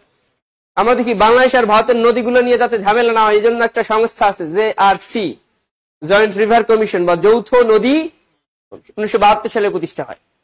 আমরা দেখি কয়েকটা উল্লেখযোগ্য বাদ, চিপাইমুখ বাদ, ফারাক্কা বাদ, ফারাক্কা দিবস, তাই না? এরপর আমরা পড়ছি বাংলাদেশের সাথে ভারতের সাথে পানি নিয়ে একটা গুরুত্বপূর্ণ চুক্তি, গঙ্গার পানি বন্টন চুক্তি, 1996 সালে, 30 বছর মেয়াদী, শেষ হবে 2026 সালে। এরপর আমরা বললাম এই যে নদীগুলোর মধ্যে কিছু কি বললাম? শাখা উপশাখা, শাখার উপনদী, তাই না? শাখা নদী উপনদী, ঠিক আছে। কোনগুলো কোত্থেকে সৃষ্টি হয়েছে? মেঘনার উপনদী আছে ডাকাতি গো, তাই না? ডাকাতিয়া তিতাস গোমতী, এবং করে আপনি পড়েন ইনশাল্লাহ। এখনো দরকার ছিল কি কি দরকার ছিল? উৎপত্তি দরকার ছিল, এরপর কি দরকার ছিল? মিলিত দরকার ছিল। এর মধ্যে যদি গুরুত্বপূর্ণ হচ্ছে আপনার উৎপত্তিটা। যেহেতু আজকে অনেকেই বললেন যে ক্লাসটা থামেন, এই জন্য আমরা থামি, পরে নিয়ে নেবো, কোনো সমস্যা নেই, আপনি এত চাপ নিয়েন না। ঠিক আছে, ঠিক আছে, আজ পর্যন্ত এই পর্যন্ত থাকুক। ভালো থাকেন, সুস্থ থাকেন, দেখা হবে ইনশাআল্লাহ আবারও।